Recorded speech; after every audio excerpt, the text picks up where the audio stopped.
1:30 p.m.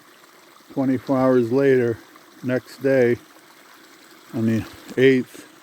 Look at the little rain last night. Now this is completely dry.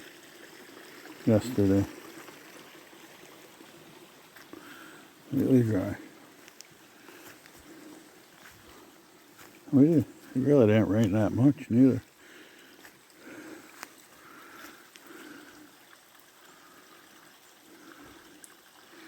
Wonder why I didn't see this last year. It was dry a lot. Cool.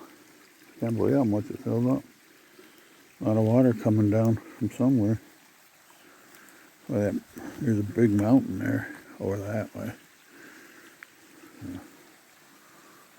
Flowing pretty good. Good for now.